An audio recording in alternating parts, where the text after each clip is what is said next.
Narito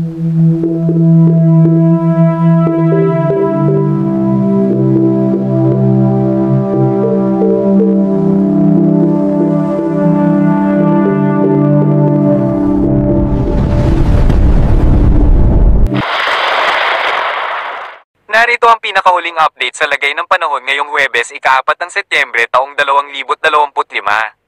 Bagyong Kiko. Ang Bagyong Kiko na minomonitor natin sa labas ng Philippine Area of Responsibility ay lumakas at naging isang ganap na tropical storm.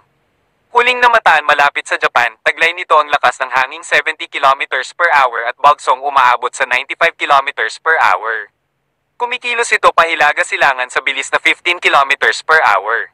Sa kasalukuyan, wala itong direktang epekto sa ating bansa at hindi rin ito napapalakas ang hanging habagat dahil sa kanyang layo sa PAR. Mayroon tayong nakikita sa satellite image na isang bilog na hugis na nagpapahiwatig ng isang bagong sama ng panahon na maaaring nabubuo. Ito ay isang tropical disturbance o low pressure area na maaaring magdulot ng localized thunderstorms. Ang mga localized thunderstorm na ito ay nagdudulot ng maulap na papawirin at pag-ulan na kung minsan ay tumatagal ng 1 hanggang 2 oras na maaaring magdulot ng pagbaha at pagguho ng lupa, lalo na sa mga mababa at mabundok na lugar. Kaya agad natin itong ipinaalam sa ating mga kababayan upang makapaghanda ng maaga. Base sa inilabas ng Pag-asa na Tropical Cyclone Threat Potential, pagsapit ng 3 ng Setyembre hanggang Siyam, makikita ang Bagyong Kiko na palabas na ng PAR. Mayroon din itong posibleng kasunod sa silangang bahagi ng Luzon kung saan mayroon ng nabubuong low pressure area na may mababang tsansa na mabuo bilang isang ganap na bagyo sa loob ng 24 na oras. Pagsapit ng 10 ng Setyembre hanggang 16, may panibagong senaryo na maaaring mabuo sa silangan at kanluran bahagi ng ating bansa na ating minomonitor sa kasalukuyan. Kaya pinapaalalahanan namin ang ating mga kababayan na manatiling magbantay sa mga bagong ulat panahon na aming ilalabas upang masubaybayan kung ito ba ay lalakas bilang ganap na bagyo o malulusaw. Patuloy ang aming pagmomonitor upang agad na makapagbigay ng paalala dahil kahit hindi ito maging ganap na bagyo ay magdudulot pa rin ito ng pag-ulan at maulap na papawirin. Kung minsan, ang mga pag-ulan nito ay umaabot sa 1 o 2 oras na maaaring magdulot ng pagbaha at pagguho ng lupa sa mga kababayan natin na nasa mababang lugar. Inaasahan na mararanasan natin ang epekto ng 2 low pressure area mamayang hapon. Kaya naman, maging alerto pa rin sa biglaang malalakas sa pag-ulan dulot ng 2 low pressure area sa silangan at kanluran bahagi ng Luzon.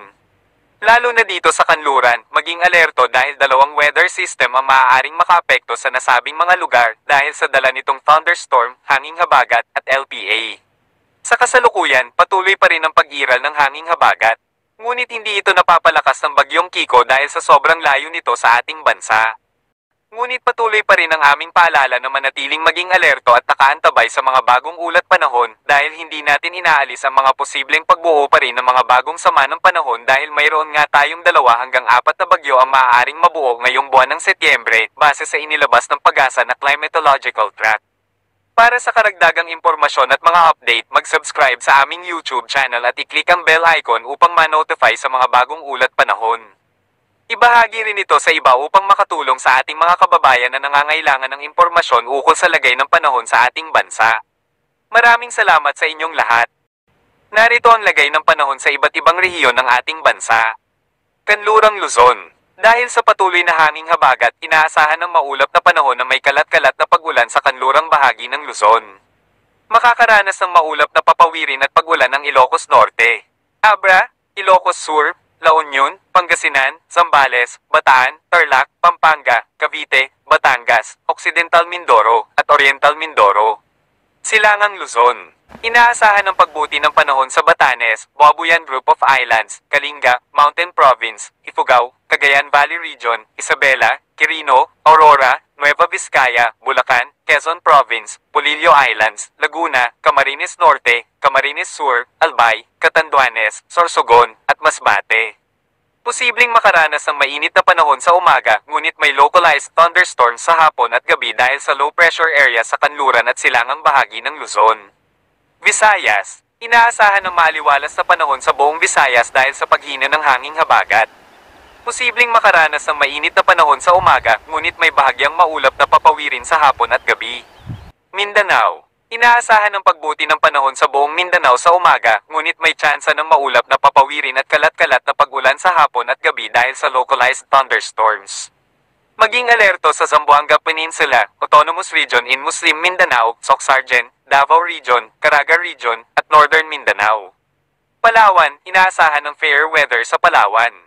Maaliwalas na panahon sa umaga, ngunit may maulap na papawirin at localized thunderstorms sa hapon at gabi na nagdudulot ng mahihinang pag-ulan. Lagay ng karagatan. Walang nakataas na gale warning sa kahit anong baybayin ng ating karagatan.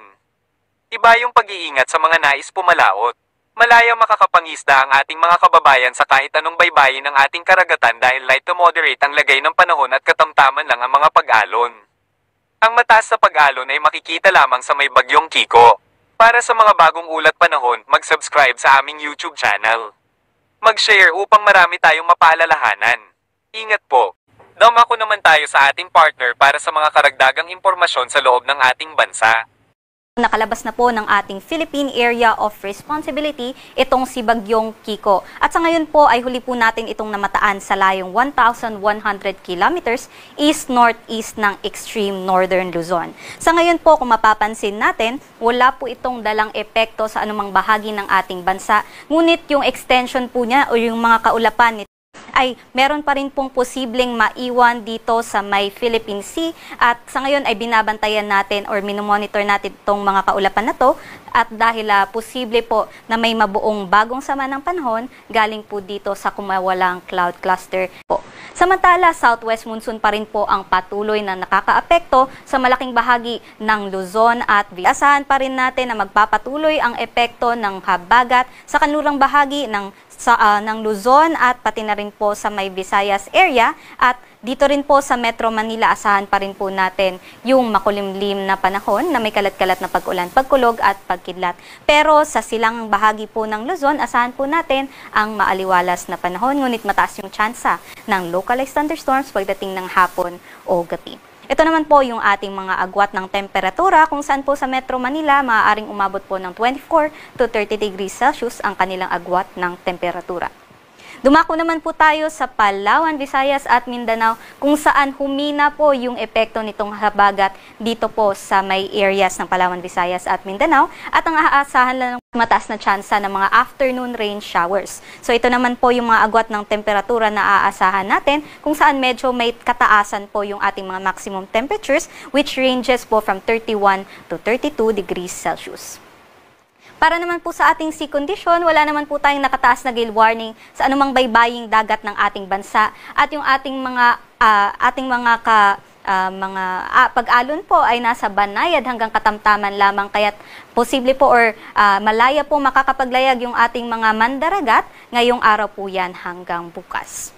Ito naman po ang ating aasahan sa loob po ng 3 araw from Friday hanggang sa Sunday. So magpapatuloy po yung epekto ng ating southwest monsoon o habagat, particular na po sa may northern Luzon at sa may central Luzon area, pati na rin po sa may Calabar zone. So hanggang Friday po asahan po natin ang maulap at maulang panahon sa mga nabanggit na lugar. Pero pagdating naman po ng Saturday hanggang Sunday, asahan naman po sa buong Luzon area ay magiging maaliwalas po tayo na may mataas na tsansa ng localized thunderstorms sa hapon o sa gabi.